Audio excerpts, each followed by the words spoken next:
자, 우선 오늘의 말씀의 내용은 세례와 거듭남의 어떤 관계 이런 내용에 대해서 한번 다시 정리해 보는 시간인데요. 우선 마태복음 3장 11절의 말씀을 한번 같이 보고요. 그리고 로마서 6장 3절에서 5절의 말씀, 요한복음 3장 5절에서 7절의 말씀을 함께 이렇게 한번 빠르게 보고 오늘 논할 어떤 주제에 대해서 한번 살펴보도록 할게요. 자, 우선 3장 11절입니다.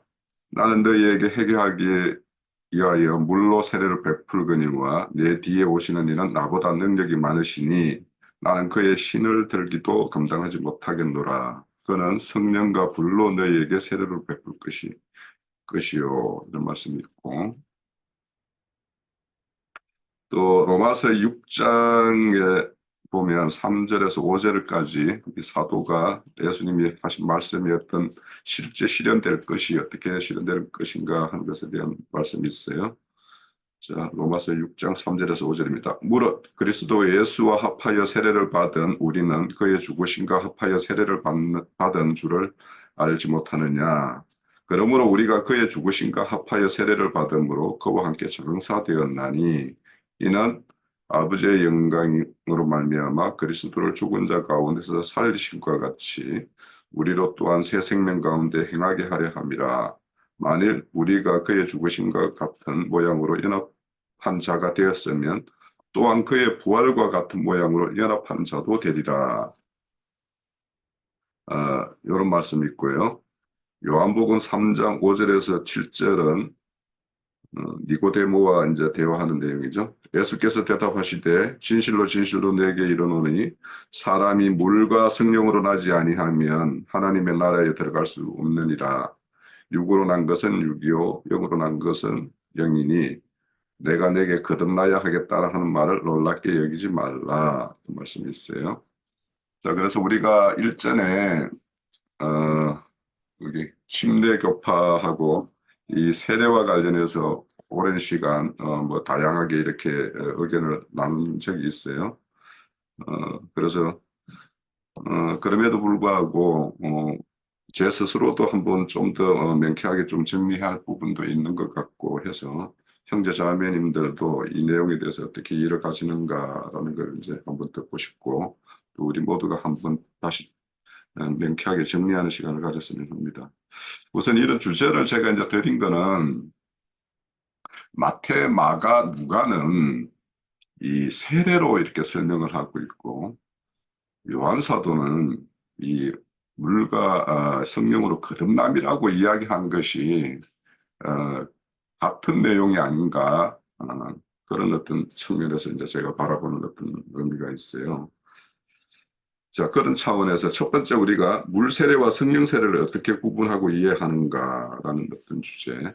그래서 이게 제가 5꼭지를 이렇게 드렸는데 이거를 한꺼번에 5개를 이렇게 다루면 이렇게 뭔가 좀 명쾌하게 이렇게 정리되지 않고 막 뒤섞여서 그렇겠다라는 생각이 들어요. 그래서 우선은 이제 두 번째는 물 세례와 거듭남에서 물이라는 것은 같은 의미인가? 세 번째 성령 세례와 거듭남에서 성령으로 나는 것은 같은 의미인가? 성령 세례를 말할 때 그 성령과 거듭남에서의 어떤 성령이라고 말씀하시는 그 어떤 의미, 성령이 여기서 쓰이는 의미가 같은 어떤 의미로 쓰여지는 건가? 그리고 이제 성령과 불로 이제 오시는 이는 뒤에 오시는 이는 이렇게 세례를 베푼다고 그러는데 이 불 세례는 이게 어떤 심판, 불심판을 이야기하는 건지 불같은 연단 이런 말도 있기 때문에 그런 어떤 부분을 이렇게 내포하고 있는 건지 이런 거에 대해서도 한번 좀 정리가 했으면 하는 바람이 있고요. 다섯 번째는 성령 세례와 성령 충만은 같은 의미인가 좀 차이가 있어 보여요. 그래서 이제 이런 내용에 대해서 한번 이렇게 함께 이렇게 말씀 나누는 시간을 갖고자 합니다. 자, 그래서 우선은 이제 첫 번째 물 세례와 성령 세례를 이제 우리가 다들 어떻게 구분하고 계시는지 그것이 실제 실현되는 것은 우리에게 적용되는 부분은 어떤 의미의 어떤 차이가 있는 건지 이런 것까지 함께 다뤄주셨으면 좋겠어요. 자, 시작을 할게요. 어, 제가 이렇게 좀 이해하고 있는 내용을 먼저 말씀을 드려볼게요. 우선 세례라는 것은 이 헬라어로는 밥티조 해가지고 담그다라는 뜻이 있어요. 장기다, 담그다 이런 의미를 갖는데 에, 이 물세례는 이제 그 고린도전서 10장 1절에서 2절 사이에 보면 제가 정리된 말씀을 한번 읽어볼게요. 고린도전서 10장 1절에서 2절입니다. 형제들아 나는 너희가 알지 못하기를 원하지 아니하노니 우리 조상들이 다 구름 아래에 있고 바다 가운데 지나며 모세에 속하여 다 구름과 바다에서 세례를 받았다 이렇게 말씀을 해요. 그래서 저는 이제 이 물세례를 그 홍해를 건널 때 보면 이스라엘은 온전하게 이렇게 살아서 건넜죠. 그런데 애굽의 군대들은 그 홍해에 다 수장이 되었어요. 그래서 이것이 이제 이스라엘의 애굽의 속성, 애굽에 속한 것들, 그 애굽이라는 건 이제 세상을 상징하기 때문에 그 세상에 속한 그 애자가 죽고 어, 애자가 홍해에 이렇게 수장되는 것이 바로의 군대들이 이렇게 수장되는 걸로 이렇게 표현하고 있다라고 이제 말씀드렸어요. 그렇게 이해를 가지고 있어요. 그래서 이제 에, 물세례는 결국에는 옛사람이 이렇게 처리되는 것. 이것을 이제 저는 물세례라고 하고 이거를 이제 우리 그 마태복음 11장에서는 회개케 하기 위해서 물세례를 베푼다 그랬어요. 그래서 이 회개라는 것 자체가 옛사람에서 완전히 돌아서는 새 사람의 어떤 길로 접어드는 어떤 바탕이 되는 것이 이제 이 회개라고 이제 생각을 하고 있기 때문에 그런 의미로 이제 이해를 하고 있어요. 그에 반해서 이제 성령 세례는 그 영, 그러니까 살려주는 영이 그 사람과 함께 이렇게 연합되는 것.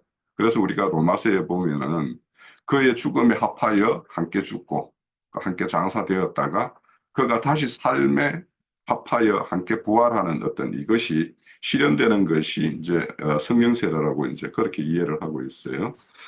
그래서 요 성령 세례의 어떤 모양은 요한복음 20장 21절에서 22절에 보면 그 안식 후 첫날에 예수님께서 이제 제자들을 찾아가죠. 예수께서 또 이르시되 너희에게 평강이 있을지어다.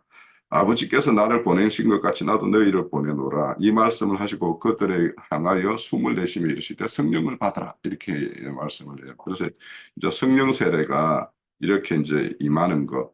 이것이 이제 제자들에게 이렇게 임하였고 이제 사도행전 2장에 가면은 이제 불과 같은 이렇게 성령이 이렇게 임하는 것은 이제 능력의 어떤 영이 이렇게 임하는 것으로 이렇게 구분해서 저는 이제 이해를 가지고 있습니다. 그래서 이제 물세례는 옛사람이 이렇게 죽는 것을 이렇게 말을 하는 것이고 성령 세례는 그 죽은 자, 옛사람이 죽은 자에게 새 생명의 씨가 이렇게 뿌려져서 이제 산자가 되는 그래서 이것이 결국에는 죽고 장사되고 부활해서 이루어지는 것이기 때문에 그 요한복음에서 말하는 물과 성령으로 거듭나는 것과 같은 의미를 이제 마태는 어, 물로 세례를 받고 성령과 불로 이렇게 다시 세례를 받는 이런 것으로 이제 저는 이해를 하고 있습니다. 자, 1번에 대해서 이제 제가 이해하는 내용은 이렇게 이제 말씀을 드릴게요. 아니, 윤영진이 먼저 하셔도 되는데. 하십시오, 장인. 장유유서. 여기 마태복음 3장 11절에서는 지금 이게 세례 요한이 말을 하는 거잖아요. 그랬기 때문에 여기에서의 세례 요한이 주는 물 세례와 지금 형제님이 설명하신 그 물 세례는 조금 다르다고 생각을 해요. 지금 우리가 이 말씀을 정의하는 데 있어서 지금 이 마태복음 3장 11절에 있는 그 말씀 안에서의 의미에서의를 우리는 얘기를 한다고 이해를 했어요. 그랬기 때문에 여기에서 말하는 물로 세례를 베풀거니와 하는 거는 세례 요한이 하는 세례이기 때문에 그것은 저는 어떻게 생각을 했냐 하면은 그 율법을 마치는 그런 의미에서의 세례이기 때문에 이거는 정결 예식으로 율법을 종결하고 그것에 대한 사상 같은 거를 씻는 물세례다. 말하자면 정결의식 같은 그러한 물세례다 하는 것으로 이해가 되어지고요. 그리고 또 그 밑에에 3장 11절에서는 성령과 불로라는 것은 여기에서의 그 성령이라는 것은 the spirit이 아니고 holy spirit이에요. 그렇기 때문에 이것은 딱 주님께서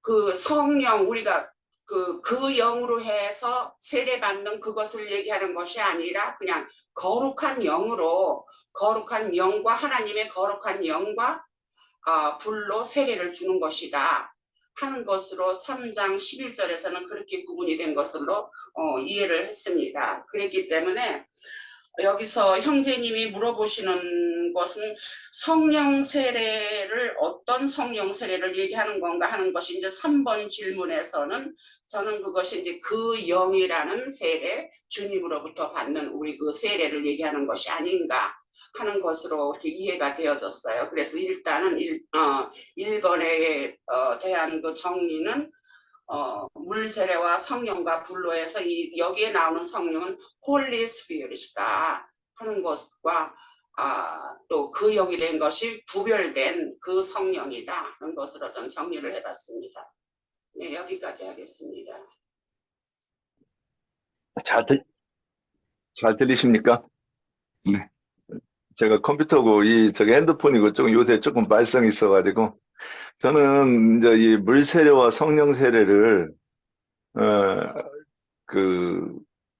이제 일단 우리가 성경을 우리는 구약은 모형이고 그 다음에 우리 신약에서도 표상으로 이렇게 그 성경이 기록되어 있다고 저는 일단 먼저 봅니다.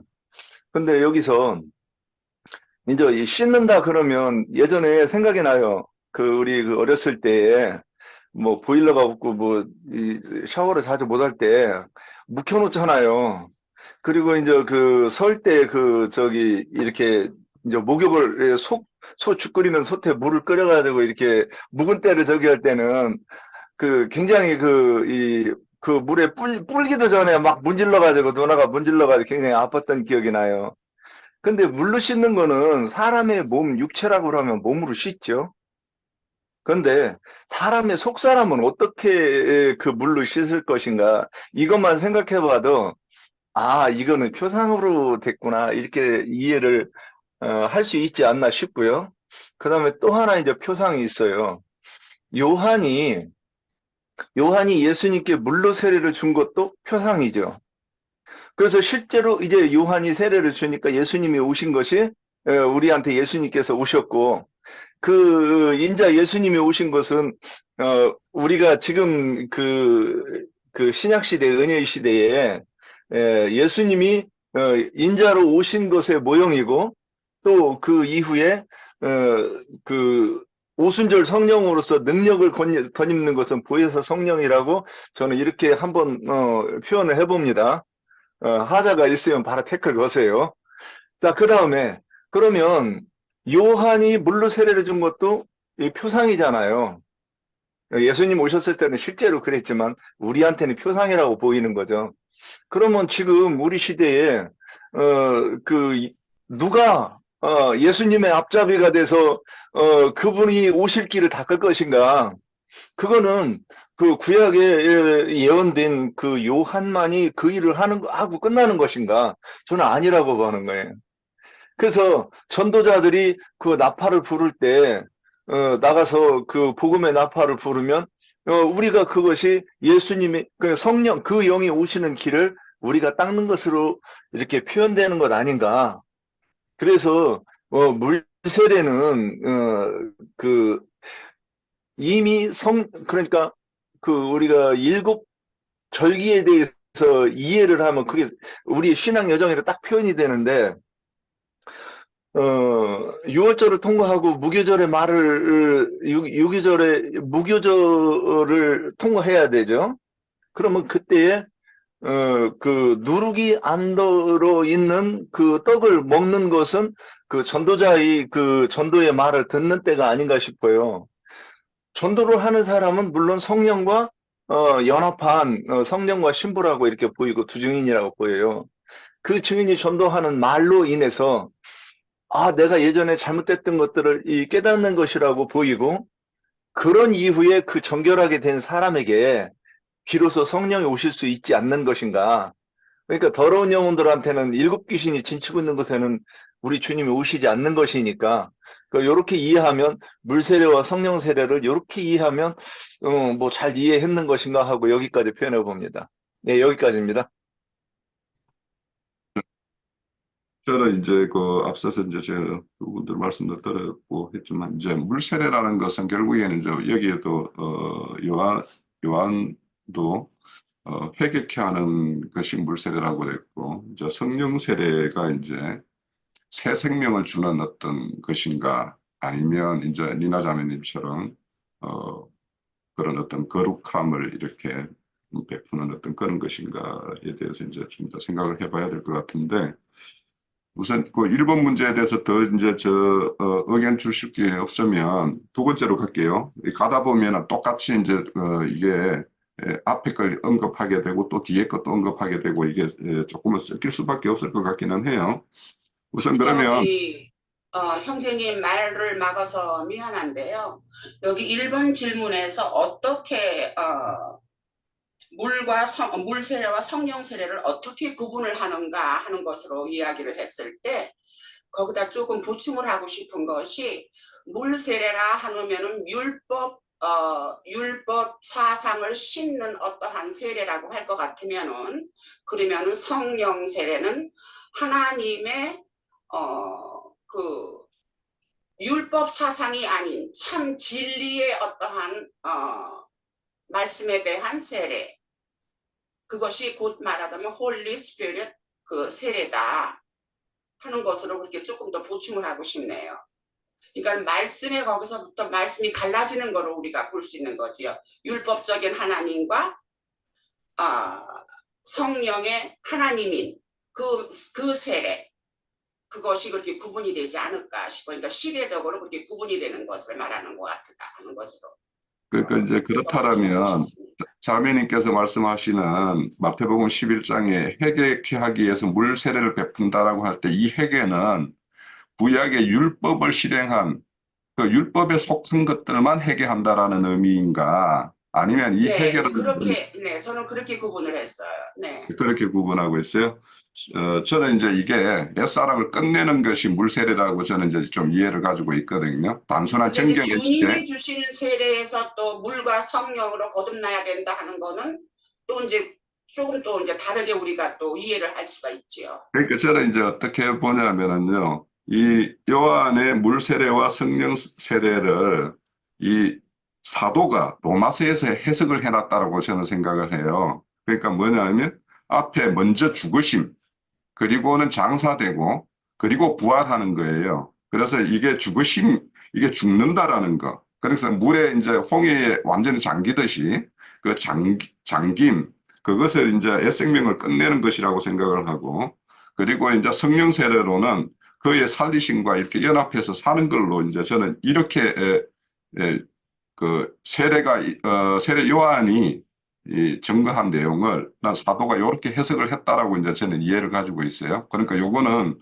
이따가 이제 뭐 형제님께서 이제 한번 또 어차피 정리를 할 것이 필요하고 또 이게 뒤에 내려가다 보면 또 이제 좀 더 풀리는 문제가 있을 것 같아요. 내려갑시다. 이제 2번에 가면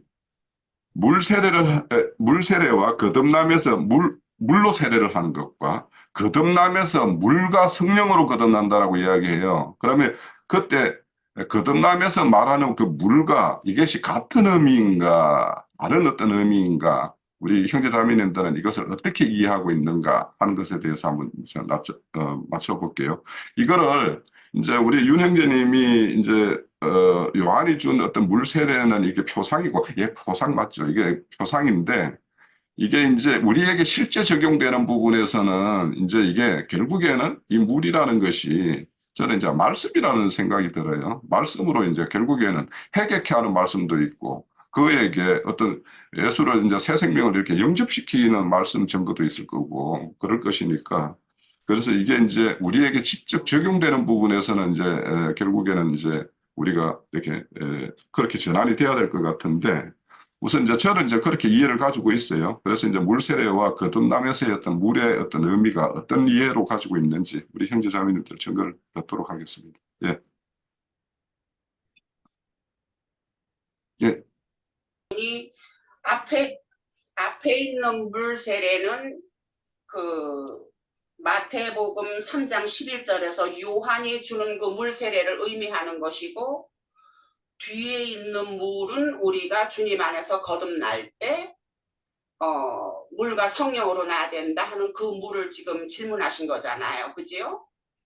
네. 이것이 이제 결국은 제가 아까 하고 싶었던 그거하고 좀 관계가 되는 것 같아요. 그렇기 때문에 그 물은 다른 물이지요. 여기서 같은 의미인가 했는데 저는 아니요 하고 대답하고 싶어요. 왜냐하면은 아까 얘기를 했듯이 물 세례라는 것은 여기서 거듭남에서의 물은 예수님께서 가르치는 말씀 안에 흐르는 그 영, 그 물을 의미를 하는 것이고 앞에의 물 세례라고 한 거는 아까 세례 요한이 자기는 물로 세례를 베풀거니와 한 그 물을 의미하는 것이다 하는 것으로 그렇게 구분을 해봤습니다. 그렇다면 자매님께서는 3번까지도 연결시켜 보는 게 좋을 것 같아요. 그러면 성령 세례라고 할 때, 그리고 거듭나면서 그러면 성령으로 거듭난다라는 거는 또 뭘로 이제 이해를 가시는가? 그러니까 물로 거듭나는 게 하나님의 말씀이라고 한다면, 그러면 성령으로 거듭나는 것은 또 성령, 그때 말하는 성령은 또 뭘 말하는 여기에서 말하는 성령이라는 것은 저는 물과 구분을 한다면은 그거는 그 영으로 우리가 봐야지요. 보혜사 성령, 주님께서 부활하신 마귀를 이기시고 부활하신 그 성령, 이기신 영, 진리의 영, 그 영을 얘기를 하는 거죠. 네. 자, 다른 분들 요거에 대해서 의견 주시죠. 예, 제가 이어가겠습니다. 제가 두 군데 말씀을 제시하고 싶어요. 저 계시록 17장 15절, 이게 많이 인용하시는 말씀인데, 나혜자님께서. 또 천사가 내게 말하되 내가 본 바 음녀가 앉아있는 물은 백성과 무리와 열국과 방언들이니라 그랬죠. 여기에 반대되는 물이 또 있어요. 베드로전서 3장 21절. 물은 예수 그리스도께서 부활하심으로 말미암아 이제 너희를 구원하는 편이 그랬어요. 곧 세례라. 이는 육체의 더러운 것을 제하여 버림이 아니요 하나님을 향한 선한 양심의 간구다. 양심의 간구, 양심의 기도, 뭐 이렇게 보면 될 것 같은데 여기서 중요한 거는 이게 지금 그 앞절에 보면 그 노아 때에 한번 그들은 20절에 그들은 전에 노아의 날 방주를 준비할 동안 하나님이 오래 참고 기다리실 때 복종하지 아니하던 자들이라. 방주에서 물로 말미암아 구원을 얻은 자가 몇 명뿐이니 겨우 8명이라. 그래서 지금 이 말씀이 제가 제대로 이해했는지는 모르겠지만 물로 말미암아 멸망받은 사람이 있고 물로 말미암아 구원받은 사람이 있는 거예요. 그러니까 하늘에서 물이 내렸는데 방주에서 그 물을 받은 사람들은 혼탁하지 아니한 그 궁창 위에 물을 받음으로 구원을 얻었다는 것이고 아래 사람들은 그 섞인 혼탁한 물로 인하여서 멸망받았다. 일단 먼저 이렇게 그림을 그려놓고 나서 그 다음에 그 물은 뭐냐? 그 예수께서 부활하심으로 말미암아 이제 너희를 구원하는 그랬으니까 이게 이제 표적이라는 뜻일 거예요. 표상.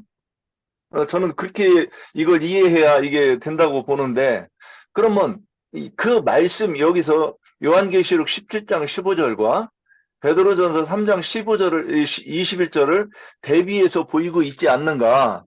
그러면 오늘 요한이 그 얘기했던 거는 예수님이 오실 길을 닦음으로 인해서 딱히 그러니까 예수님이 이 사역을 시작하기 하는 그 하나님의 증표로서 그 예수님께 세례를 주었잖아요.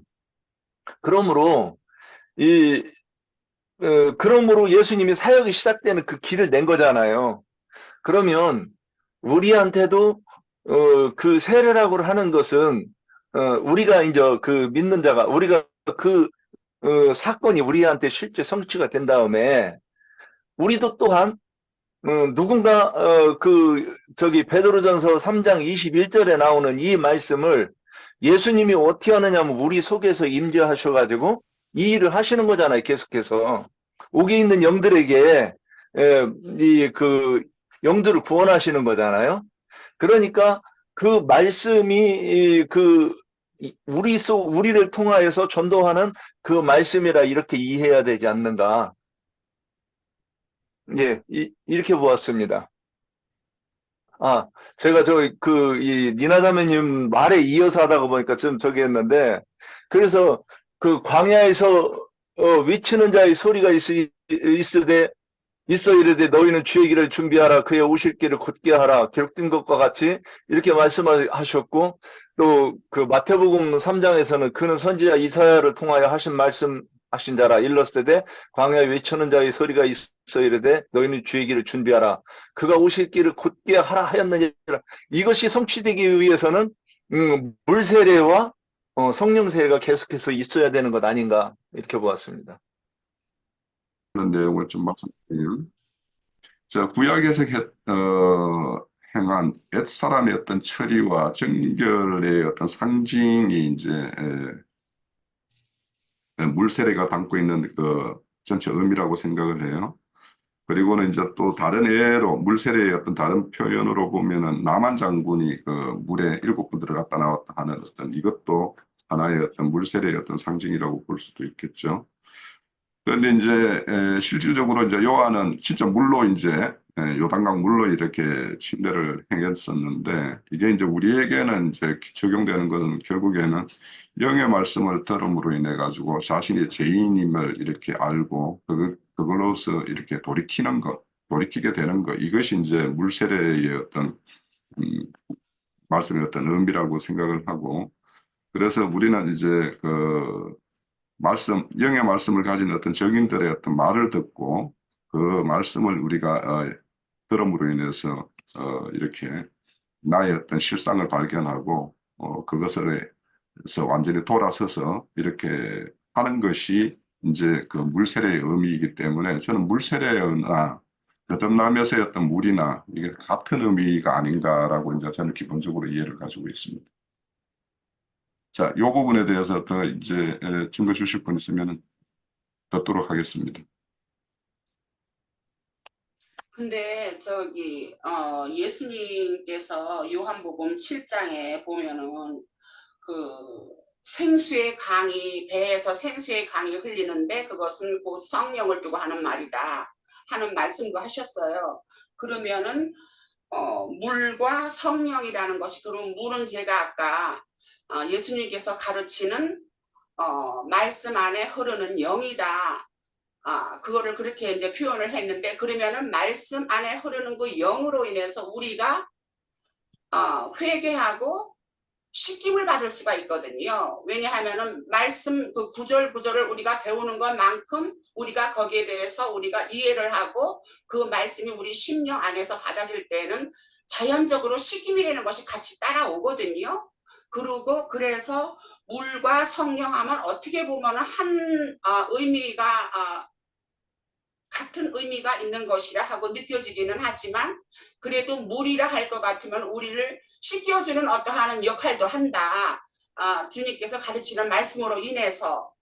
그리고 성령이라는 것은 그 배운 그런 말씀을 우리에게 이해를 할 수 있게 도와주고 그리고 또한 생각나게 하고 한다는 것으로 또 보혜사에 대한 것 설명이 그렇게 돼 있잖아요. 그랬기 때문에 그래서 예수님께서 가르치는 말씀이 우리에게 살이 되고 피가 되게 할 수 있으려면, 그것이 영양분이 있게 하려면은 물과 성령으로 거듭나야 되지 않냐. 왜냐하면 말씀을 이해하고 거기에 대한 것으로 인해서 우리가 씻김을 받고 하면서 성령이라는 것이 우리에게 기억나게 하고 생각나게 하고 또 그것을 충분하게 이해할 수 있게 가르치는 그러한 역할을 하는, 그것이 같이 역할을 하면서 물과 성령이라는 것이 거듭남에 있어서 같이 역할을 하는 것이 아닌가, 또 그렇게 또 생각도 해봅니다. 예. 그러면 제가 두 분의 하고 조금 의견이 다른 것 같아요. 자꾸 왼쪽 오른쪽 쳐다보게 되네요. 혹시 잘못 말할까 봐. 근데 저는 이게 이제 이전에 서울에 있는 그 침례교 목사하고 할 때 그 대화할 때 참 이렇게 그때 하여튼 이쪽 저쪽 많이 생각하고 좀 봤던 부분이 있기는 있는 것 같은데, 제가 맞는지 안 맞는지를 아무도 얘기를 안 하니까 계속 이렇게 얘기를 하는데, 하여튼 뭐 누가 태클 걸 때까지는 계속 이렇게 얘기할 거니까 뭐 하여튼 틀렸으면 얼른 얘기해 주셔야 됩니다. 그 성령 세례와 물 세례는 다르죠. 그래서 요한이 준 세례와 예수님이 준 세례가 다른 것을 저는 이렇게 보기 때문에 다르다고 보는 거예요. 그래서 그 일곱절기에서 무교병을 먹는 것과 초실절 성령을 받은 것과 오순절 성령이 오는 것이 다 이게 이제 순서가 있다고 이렇게 연결해서 보는 거예요. 그러면 6월절 이 구속을 받고 나서 그 다음에부터 받는 것이 그러면 이 무교절인데, 그 무교병을 먹는 때가 성령이 온 거는 아니잖아요. 초실절이 와야 되니까. 그러면 지금 그 요한이 준 것은 그래서 저도 오늘 말씀 이렇게 딱 이걸 낮에 이렇게 연구해가면서 우리가 봐야 되는 게 요한이 그 예수님의 앞잡이로 온 거잖아요. 길잡이로. 그래서 예수님이 오실 길을 닦는 건데 그 신약 시대에 그 영이 우리 속에 들어오시려고 그러면 누군가 길을 닦아야 되는구나. 저 오늘 이 부분을 이렇게 이제 이해해가면서 좀 더 제가 하는 이렇게 표현하는 것이 좀 더 이렇게 확신을 갖기는 했어요. 근데 이게 뭐 저 혼자 확신 얼마든지 가질 수 있는 거니까. 하여튼 그런데 그러므로 그래서 전부터도 제가 이런 표현을 했어요. 진리의 말씀을, 그러니까 무교병을 공급하기는 하는데 이게 공급하는 사람은 자기는 성령과 이 연합하고 동행한 사람이에요. 그래서 계시도 보고 성령의 계시를 받아서 말씀을 깨닫기도 해요. 율법을 하나님의 의도대로 이해해서 그게 그렇다고 가르치는데, 그런데 듣는 사람은 성령이 아직 오지 않았기 때문에 그는 무교병을 먹기는 먹지만은 그것이 성령의 계시로 이렇게 확연하게 깨달아지는 그런 때가 아니라 이거죠. 다만 내가 이거 정직한 마음으로 듣는다고 하면 내가 이거 많이 오해한 것 같은데, 그러니까 우리가 정직한 마음만 가지고만 들어도, 내가 기독교를 편들지만 않고 들어도 이게 맞네. 목사 원래 없지. 예, 목사가 성경에 없지. 그리고 11조가 10번째 양의 궁둥이에 점 찍어놓고서는 하는 건데, 그리고 그 양을 뭐 팔아가지고 다시 예루살렘에서 또 양을 사라 이런 얘기를 들었을 때, 이게 돈이 아니겠네. 돈이면 그냥 드리면 되잖아요. 그러면 중간에 거간비 안 들어가고 더 많이 낼 수 있는데 굳이 왜 다시 또 양으로 사가지고 드리라고 하는가? 이런 거를 이렇게 생각을 해보면 이것이 그런 뜻이 아니구나, 이런 거를 깨달을 수 있을 텐데, 내가 기독교 편이고 내가 눈이 가려졌기 때문에 진짜 정직한 사람인데도 그게 안 들리는 거예요. 그러니까 이것은 듣는 사람은 성령이 아직 임하지 않으셨기 때문에 일곱 귀신의 노임을 받지 못하고 있는 그 상태에서 계속해서 전도자가 가서 해야 된다는 거죠. 저도 여기 와서 제가 경험하기는 이 금기는 붙는 집 오기 직전에 초실절 성령은 경험한 것 같아요. 경험하고는 왔는데, 그런데 그러니까는 진짜 어린아이였죠. 그래서 막 이 소리 저 소리 했지만은, 뭐 저는 그래도 그 부끄러움이 뻔뻔해서 그냥 막 얘기하고 그냥 했는데, 그런데 그런 것은 나의 성령이 오시고, 이제 이 시간이 지나고 나서 어떤 정말 이것이 계시라고 생각하는 그런 부분들이 있으면서 달라지는 거예요. 말이 길어지네요. 하여튼, 물세례와 성령 세례는 다른 것으로서, 물세례는, 성령 받지 못한 사람이 진리의 말씀을 공급받는 거다. 이렇게 보았습니다. 자, 그 2번, 3번까지가 뭐 어째 보면 한 묶음인 것 같아요. 그러면 이제 연결시켜서 성령 세례에서 어떤 성령과 거듭남에서 성령으로 이렇게 같은 것인가 다른 것인가. 그 이제 아까 그 리나 자매님께서 그 성령의 어떤 의미가 저도 이제 찾아봤어요. 자매님께서 말씀해서. 그러니까 마태복음 3장 11절에서 말할 때는 더 홀리 스피릿이라고 그러고 그 거듭남에서 성령은 이제 더 스피릿이에요. 그래서 그 영과 이렇게 좀 표현상의 차이는 있어요. 자, 요거와 이제 연결시켜 가지고 한번 전체적으로 이제 1, 2, 3번을 같이 이제 연결시켜서 이렇게 봐도 될 것 같아요. 근데 이제 저는 기본적으로 예전에 이제 그 참 합당한 표현이다라고 생각했던 게 이제 이 세례였어요. 세례를 이렇게 옷감에다가 염색하는 걸로 이렇게 비유를 해요. 그래서 첫 번째 이제 어떤 옷감에다가 자기가 원하는 어떤 색을 입히기 위해서는 그 기본적으로 가지고 있는 그 원재료의 어떤 색깔을 빼야 돼요. 그래서 먼저는 빼는 작업이 선행이 되고 그 다음에는 자기가 입히고자 하는 색깔에다가 이제 충분히 이제 담궈서 그 색깔을 이렇게 입히거든요. 그래서 이제 저는 그래서 이제 물과 성령의 세례 같은 경우는 이제 물 세례 같은 경우는 회개라고 하는 것은 그러니까 애자에서 완전히 떠난 이제 세자가 건축되어야 되는데 그래서 이 물 세례라는 거를 단순히 이제 저는 정결 예식에 국한하지 않고 로마서에서 이렇게 언급하듯이 그의 죽음과 같이 자기도 십자가에 함께 연합해서 이제 죽는 것까지가 옛사람이 죽는 것까지가 이 세례의 어떤 모습이고 물세례의 모습이고 그리고 성령 세례는 이제 자기가 입히고자 하는 것 그러니까 그 색깔을 입히는 것 그러니까 그리스도로 색을 입히는 것 그것이 이제 되는 것이 이제 성령 세례라고 이제 저는 이제 기본적으로 이제 이런 이해를 가지고 있어요. 그래서 제가 이제 이해하는 거는 전체적인 말이 이 색을 입히는 염색에다가 비유하면 제가 말하는 어떤 취지가 충분히 이제 전달이 되지 않을까 싶은 생각이 들어요. 그래서 이제 저는 서두에서도 이제 말씀을 드렸듯이 마태, 마가, 누가는 이게 요한 사도가 말하는 물과 성령으로 거듭난다라는 표현을 물과 성령의 세례로 이렇게 표현했다라고 이제 저는 그런 기본적인 이제 이해를 가지고 있어요. 그래서 요거에 대해서는 우리 형제들이 그렇게 보면 안 되는 이유라든지 이런 것을 이제 좀 지적해 주면 이제 저로서는 이제 쉽게 이제 이해가 되겠죠. 자, 이 성령 세례에서 세례에서의 성령과 거듭나에서 성령, 요거의 어떤 차이에 대해서 어떤 의견이 있으신 분 말씀 듣도록 하시죠. 예. 오늘 제가 아까 밥을 먹는데 박형제도 안 들어오고, 기정재님도 안 들어오고, 언론 안 들어오면 이 홍의재님 혼자 힘들 것 같아가지고, 제가 얼른 이렇게 오기는 왔어요. 참 이렇게 말을 니나 자매님하고 저하고 이렇게 셋이만 하니까 너무 주장이 큰 거 아닌가 이 조심스러운 생각이 들긴 해요. 그 성령 세례와 거듭남 저도 같은 거라고 이렇게 이해합니다.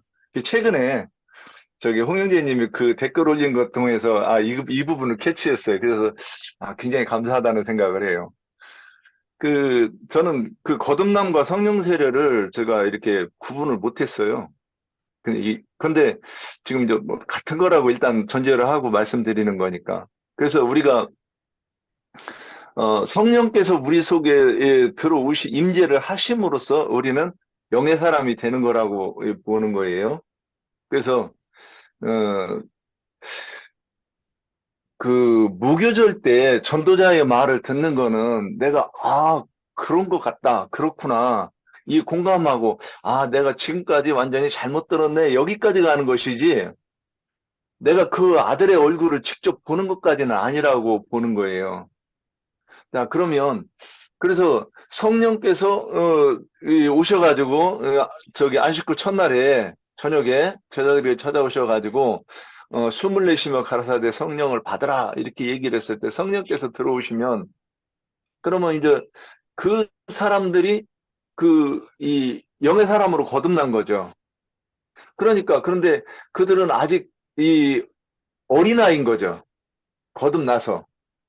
그러니까 이제 이 영의 사람으로 거듭났는데, 이제 젖도 먹고, 그 미음 먹고, 그 다음에 밥도 먹고, 고기도 먹고 이래가지고 장성한 자로 자라가는 것이, 이 장성한 자로 자라는 것이 무엇인가? 또 이 부분을 혼의 구원이라고 이렇게 표현할 수 있지 않겠는가? 초십절 성령 이후에, 이 깨달아가는 그 부분을, 혼의 구원이라고도 이렇게 입체적으로 이해하고, 거듭남이라고도 이해하고, 초실정 성령께서 오신 것, 이렇게 이해할 수 있지 않을까, 저는 이렇게 보았습니다. 예, 여기까지입니다. 나고 저기를 예수님이 부활하셔갖고 제자들을 찾아오셔갖고 숨을 내쉬면서 성령을 받으라 하셨어요. 그러면 그때하고 또 사도행전에서 나오는 것처럼 그 능력을 28절에. 덧입는 예.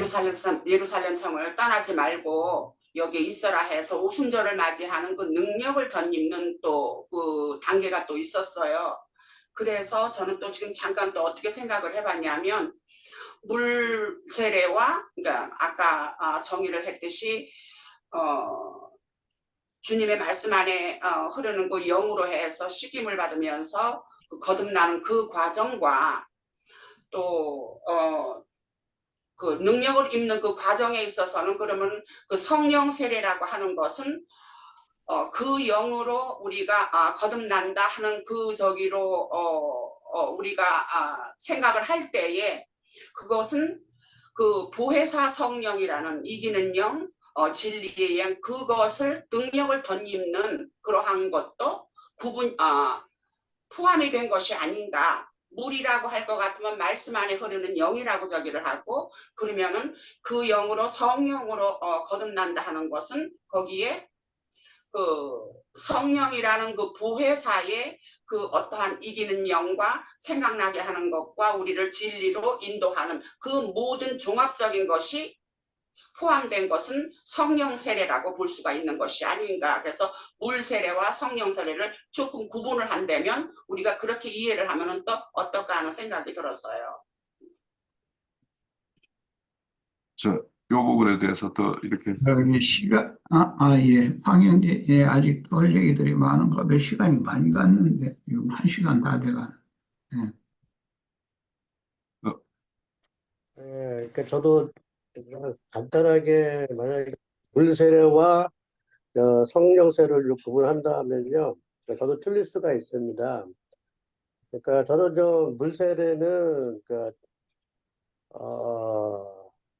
애들의 이제 씻음으로 주 예수를 영접한 상태. 예, 그러니까 이제 그때가 이제 거듭남이니까 그렇게 저는 이렇게 물 세례를 이해를 했고요. 그다음에 성령 세례는 이제 혼의 구원을 이루는 그 상태에서 교회 생활을 저는 이렇게 이제 생각을 해보았습니다. 그래서 이제 물 세례와 이제 성령 세례는 다 이제 영의 세례이기 때문에 저는 이렇게 이제 구분이 돼요. 그래서 지금 또 자꾸 이제 뭐 이렇게 이제 그리스도를 자꾸 이렇게 증거한다는 거에 조금 문제가 좀 있다고 하니까 그건 빼고 저는 이렇게 한번 이해를 좀 해보았습니다. 만약 틀리는 거 있으면 저도 한번 얘기해 주십시오. 자, 그러면 1, 2, 3번은 이제 한 묶음이고 이제 이 부분에 대해서 우리가 좀 추가적으로 말씀 두 군데만 찾아보고 오늘은 뭐 이 정도로 마치든지 할게요. 우선 골로새서 2장 11절에서 12절에 보면 이 할례와 세례를 이렇게 연결시켜서 이렇게 말씀하는 부분이 있어요. 그래서 결국에는 우리가 할례라는 것은 그 육신의 생명을 이렇게 잘라내는 것을 이렇게 상징하는 것이 이제 할례라고 한다라면, 결국에는 이 세례도 옛 생명을 이렇게 처리하는 것과 이렇게 관련지어서 사도가 이렇게 해석을 하는 것 같아요. 골로새서 11장 12절에도 보면. 그래서 여기서의 어떤 해석도 결국에는 로마서 3장에서 6장 3절에서 5절의 내용이 이렇게 반복되는 것 같고요. 또 디도서 3장 5절에 보면, 이거는 제가 찾았으니까 읽어볼게요.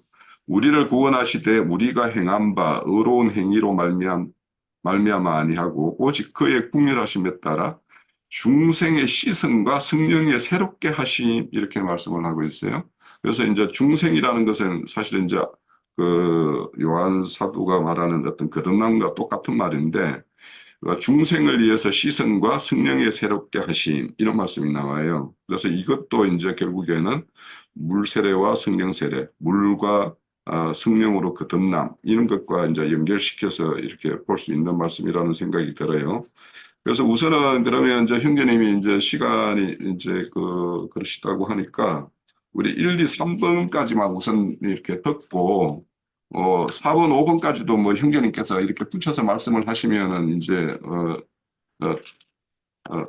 이렇게 들으면 되겠는데, 제가 이제 하나는 이제 불세례에 대해서 이제 말씀을 하시는 게, 우리 불세례 하면은 그냥 심판의 불, 이렇게만 이해를 가지고 있는데, 이제 제가 이제 요 문제를 이제 기본적으로 가지고 있는 거는 베드로전서 1장 7절에 보면, 베드로전서 1장 7절에 보면 너희의 믿음의 확실함을 불로 연단하여도 없어질 금보다 더 귀하여 예수 그리스도께서 나타나실 때에 칭찬과 영광과 존귀를 얻게 할 것이니라. 이렇게 할 때 불의 연단, 이런 말씀이 나와요. 그래서 이제 마태복음 3장 11절에서 성령과 불로 할 때, 이 불이라는 것은 결국에는 이 혼의 구원을 이루기 위해서 우리가 이제 불의 어떤 이런 연단을 받는 것, 이런 것들을 이제 포함해서 이렇게 말씀하시는 것이 아닌가. 이 말씀은 베드로전서 이제 4장 12절 13절에도 나와요. 사랑하는 자들아 너희를 연단하려고 오는 불시험을 이상한 일로 여기지 말아라, 이런 말씀이 나와요. 그래서 이 불시험에는 이렇게 불에 연단하는 이 모습과 불심판과, 그래서 거기서 이제 불심판이라는 것도 어떤 불순물을 제거한다라는 의미에서의 어떤 그 불심판의 어떤 의미로 이렇게 말씀을 하고 있는 건지, 그런 의미에 대해서 이제 좀 한번 다뤄봤으면 좋겠고, 제가 이 불시험을 또 이 어떤 그런 어떤 사람을 이렇게 연단하고 세우는 의미로서 이제 말씀을 이제 의미로 이해를 가지는 이유가, 우리가 잘 알다시피 누가복음 24장에 보면 주님이 이제 그 제자들을 찾아와서 이렇게 조반을 드실 때 보면 구운 생선 조각과 우리 역청 한 조각을 이렇게 먹는 걸 이제 알고 있잖아요. 그래서 이 구운 생선이라는 것은 결국에는 불의 연단을 받아서 어떤 그런 어떤 물고기로 상징되는 것은 옛날 바다, 그러니까 세상을 활보하던 그 옛생명의 어떤 처리된 그 상태를 이제 구은 생선이라고 이렇게 표현하는 것으로 이제 이해를 하기 때문에, 그래서 이렇게 불세례나 성령과 불세례가 결국에는 사람을 온전케 하는 것과 이렇게 연결되는 어떤 그런 내용을 담고 있을 것이다라는 생각이 들어서, 이게 단순한 불을 심판으로만 볼 수 있는 것인가, 아니면 거기에는 연단이라는 내용까지 포함해서 우리가 이해를 해야 되는 건가, 이거를 이제 좀 저는 그런 견해를 가지고 있어서 제 견해를 이제 말씀드립니다. 자, 불심판에 대해서 언급하실 내용이 있으면 간단히 듣고, 우리 장로 형제님께서 오늘 우리의 어떤 여러 가지 이야기 들은 것들을 정리하는 시간을 갖도록 할게요. 이 불심판에 대해서만 이제 말씀을 주시죠. 의견 있으시면.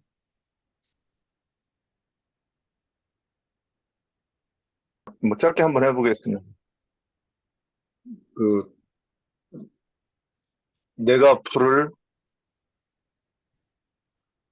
땅에 던지러 왔느니 그 불이 붙었으면 무엇을 더 원하리요? 그랬나요? 예. 누가복음 12장 49절인데 내가 불을 땅에 던지러 왔느니 이 불이 이미 붙었으면 내가 무엇을 원하리요? 그랬어요. 이게 저는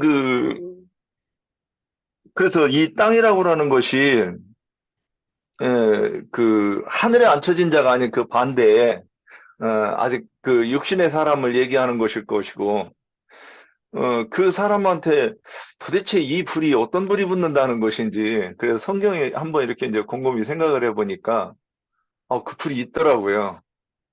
사도행전 1장 8절에 2장 1절부터 이렇게 보면 성령이 임하실 때 불의 혀 모양으로 각 사람의 머리 위에 임하였었잖아요. 그리고 또 나와요. 그 오바댜서의 저 1장 18절에 보면 야곱 족속은 불이 될 것이며 요셉 족속은 불꽃이 될 것이요 그랬어요. 그러면 이 불도 있고 또 애굽의 풀무불도 있는데 지금 이 불세례라고 하면 제가 듣기에는 이 애굽의 풀무불로 이렇게 말씀하신 것 같은데 제가 오늘 말씀을 이렇게 묵상하면서 한번 이쪽으로 이렇게 한번 그 불이 있는데 제가 그래서 이제 한번 본 거예요. 그래서 그러면 요셉 족속의 불꽃은 지천사를 말하는 것일 거라고 보고 그러면 이 요셉 족속의 불꽃과 다른 곳으로 연결해서 한번 보려고요. 신명기 28장 12절에 보면 여호와께서 너를 위하여 하늘의 아름다운 보구를 여시다 내 땅에 딸을 따라 비를 내리시고 내 수론으로 하는 모든 일에 복을 주시리니 내가 많은 민족에 꾸어줄지라도 너는 꾸지 아니할 것이요 그랬어요. 근데 불이 내려가지고 사람의 심령의 육성을 태우는 그 일을 하는 일로 이렇게 연결해서 저는 이렇게 본 거예요. 그러면 신명기 28장 12절은 이 구름에서 비가 내린다 그랬어요. 그러니까 어떤 사람의 속사람에 영향을 미쳐서 그 사람이 정결하게 하는 그 일을 누가 하느냐? 지천사들이 하는 일 아닌가? 좀 이런 생각을 하면서 봤어요. 예, 이 부분은 오늘 이렇게 말씀을 이렇게 인용해 가면서 이렇게 보니까, 이게 그런 뜻 아닐까? 또 한 번 더 나가 볼게요. 또 다른, 계시록 14장, 요한계시록 5장 11절에 보면, 내가 보고 들음에 보좌와 생물들과 장로들을 둘러선 많은 천사의 음성이 있으니 그 수가 만만이요 천천이라 그랬고, 그런데 이 천사들이 말을 해요. 요한계시록 14장 19절에 보면 제가 잘 연결했나 모르겠네요. 또 다른 천사 그 셋째가 그 뒤를 따라 큰 음성으로 이르되 만일 누구든지 주의 짐승과 그의 우상에게 경배하고 이마에나 손에 표를 받으면 그도 하나님의 진노의 포도주를 마시리니 그 진노의 잔에 섞인 것이 없이 부은 포도주라 거룩한 천사들 앞과 어린 양 앞에서 불과 유황으로 고난을 받으리니 그랬는데 이 외치는 말씀이 불의 역할이고 또 이 구름 속에서 내리는 이 진리의 말씀이 아닐까 이런 한번 생각을 해가면서 오늘 여기 봤습니다. 불세례는. 네, 저 같은 경우에는 불세례라고 할 것 같으면은 우선은 하나님의 의의 심판이라고 이렇게 우선은 타이틀을 해놓는다면 그러면은 쌓은 공적에 대해서 금이나 아니면은 풀하고 부구를 할 때 거기에서는 그래서 불로 하나님이 심판을 하신다. 그렇게 이제 고린도전서 3장에는 그렇게 이제 말씀이 되어 있어요. 그러면은 또 불세례라고 할 것 같으면 어떠한 사람이 하나님의 불세례를 받았다 하는 것은 또 그것도 시험도 될 수 있어요. 사람을 연단을 시키는 시험.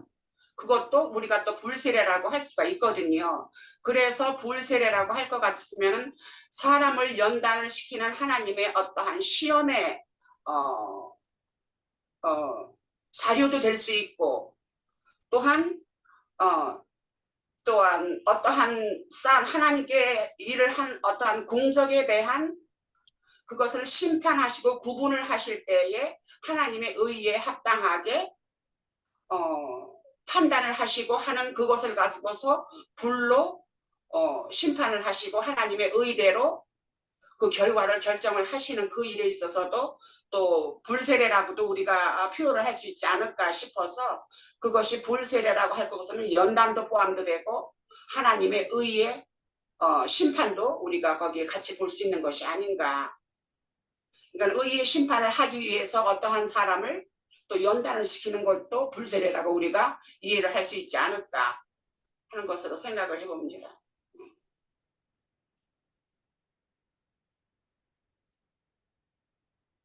형제자매님들 말씀 들으면서 이제 저는 이제 이렇게 생각을 했어요. 물세례나 성령세례나 이제 불세례나 결국에는 하나님의 말씀 중에는 회개케 하는 말씀도 있고, 예수 그리스도를 생명의 주로 영접하는 말씀도 있고, 그리고는 그를 연단시키는 어떤 말씀도 있을 것이고, 또 심판의 경고의 말씀도 있고 할 것이니까, 결국에는 이제 이런 것들이 요한이 한 거는 이제 모형적으로 직접 요단강에 물로 했지만, 우리에게는 이런 말씀의 어떤 그 단계마다 그 사람들이 이렇게 운전으로 나아가는 그런 말씀들이 그렇게 회개케 하는 말씀, 주를 생명으로 영접하는 말씀, 그리고는 그의 어떤 생명을 성장시키고 하는 어떤 말씀, 이런 말씀들이 이제 이런 것들로 우리에게는 이제 실현되는 말씀이기 때문에 그렇게 이해하면 되지 않을까, 저는 그렇게 이해를 가지고 있습니다. 하지만 좀 에서 요약해서 말씀을 이렇게, 좀 같이 나눠보자 해요. 성경에는 그 이제 침례라는 말씀 앞에 수식어가 붙는 게 물이 있고, 그 다음에 성령과 불이 있어요. 그럼 세 가지가 수식어가 있는 거죠. 물침례, 성령침례, 불침례 이렇게 있는 거예요. 이 침례라는 말은 모든 것이 전부 요한의 침례만 물리적인 그 요단강 사해 근처의 물로 유대인들에게 종교의식의 침례를 한 것이지만, 사실은 그걸 자세히 이걸 이제 살펴보면은 광야에서 외치는 자의 소리니까 하나님의 말씀의 대언으로 영혼들을 씻어주는 것이 그 침례라는 의미에 포함된다. 침례라는 요한의 물침례 얘기가 나온 데는 광야의 외치는 자로다라는 그 외치는 소리라는 것이 반드시 전제 조건으로 되어 있거든요. 그러니까 말씀을 떼어놓고는 어떤 침례든지, 물침례든지 성령침례든지 불침례든지 이것은 말을 할 필요도 없는 거죠. 말씀을 제외한다면.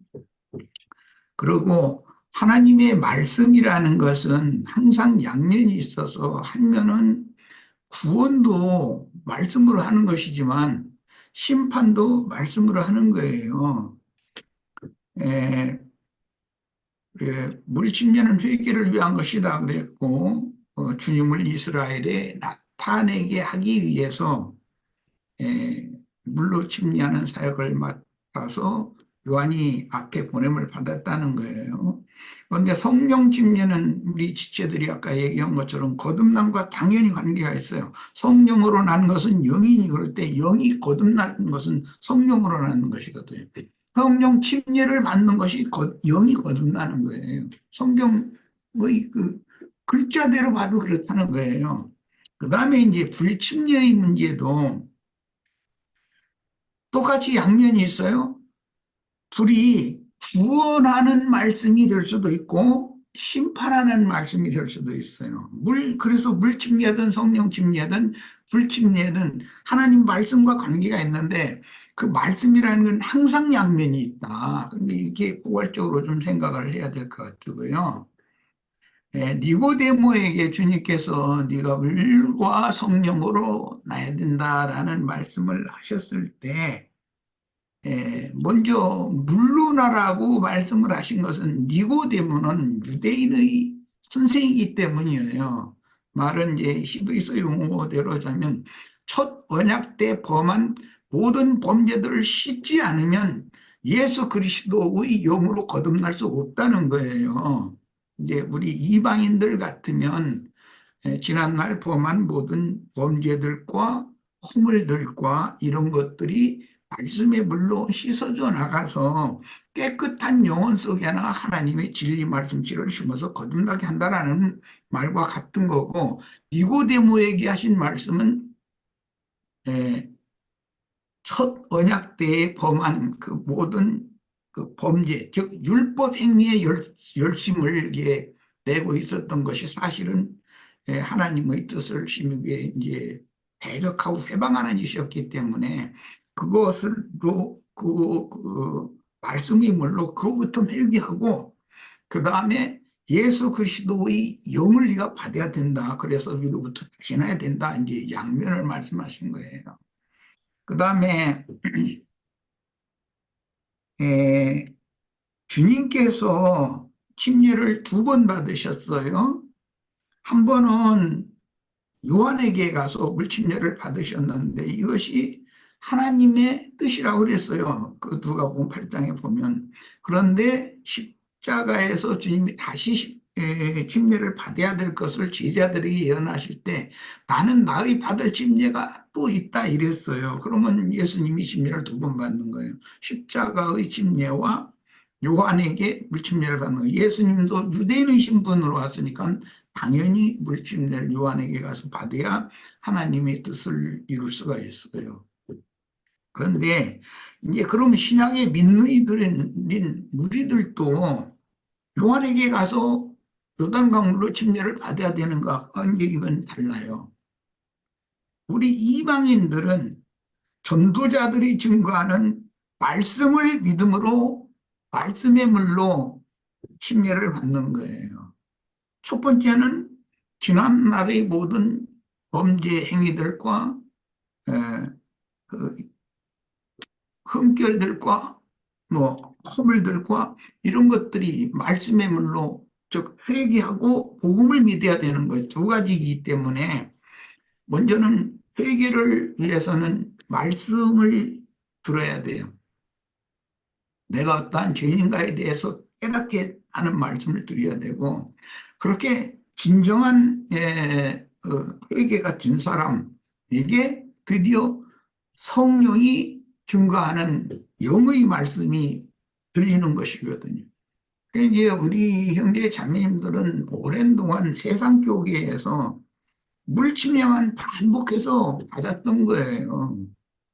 요한의 세례와 그다음에 그 영의 말씀의 세례에 대해서 구분도 못하면서 이게 뭐지도 모르면서 그냥 예배당 생활한 거예요. 그런데 그게 그래도 성경이 말하는 회개가 안 돼 있을 수가 있는 거예요. 왜? 침례라는 것은 복음을 말씀을 믿음으로나 그게 내가 침례가 되는 거니까. 침례라는 건 원래 잠긴다라는 뜻이 있기 때문에 말씀의 물 속에 내가 잠겨져야 되는 것이거든요. 내가라고 하는 것은 육적 자아를 말하는 거예요. 육적 자아가 옛사람의 육적 자아가 숨통이 끊어지고 나서 그리스도의 부활에 함께 부활에 참여해서 함께 하늘에 앉혀질 수가 있는 이것이 영의 거듭남이고 그 다음에 이끌려가심이거든. 이끌려가는 것이거든요. 이제 이런 그 침례라고 하는 것은 그러니까 어떤 면에서는 요한의 물침례와 예수님의 침례의 이렇게 단순하게 생각할 것이 아니라 그냥 큰 틀에서 보면 물과 성령으로 나야 된다고 하는 물침례, 성령침례, 불침례가 있는데 세 가지 성경이 말하는 침례라는 건 모두 다 구원에도 적용이 되고 심판에도 적용이 된다는 거예요. 항상 말씀은 양면을 다루기 때문에 그 예레미야서 그게 23장이든가 거기 보면은 내 말이 너희에게 불같지 아니하냐 이 말씀을 불이라고 한 거거든요. 또 어떤 데는 말씀을 물이라고도 해요. 또 말씀 내가 너에게 전한 말이 영이라고도 해요. 그러니까 말씀을 떠나서는 물침례든 성령침례든 불침례든 있을 수가 없는데 세 가지 침례가 모두 사람이 세 구조로 돼 있기 때문에 그런 표현을 한 거예요. 그리고 아까 우리 홍 형제님이 좋은 성구를 인용을 하던데 그 디도서 3장 5절 이야기죠. 중생의 씻음이라고 우리 번역에 씻음이라고 이렇게 번역했는데 그 씻음이라는 게 원래 구약의 성막법에서 물두멍이라는 용어에서 나오는 말이에요. 그걸 그대로 갖다가 헬라어로 직역한 말이에요. 그게 물두멍이에요. 중생을 위한 물두멍. 이제 이렇게 되는 거예요. 문자대로자면 이게 그 성막법이라고 하는 것이 제사법에서는 물두멍에서 반드시 씻어야 되는 것이거든요. 그것과 관련시켜서 번역을 그렇게 해놨어요. 그러니까 물두멍이라는 것은 실제로는 교회 오늘 우리 지금 물두멍에서 목욕도 하고 씻고 있는 중이에요. 그런 개념을 이해를 하시길 바라요. 예. 그러니까 씻음이 먼저 있고 그 다음에 거듭남이 있는데 거기서 표현을 그렇게 중생을 위한 물두멍 이런 용어를 이렇게 우리 번역으로 좀 말이 어려우니까 이해하기 쉬운 그런 번역을 해놓은 거예요. 이 점을 잘 이해를 하시면 침례에 관한 것이 많이 밝아질 거다 이렇게 생각합니다. 예.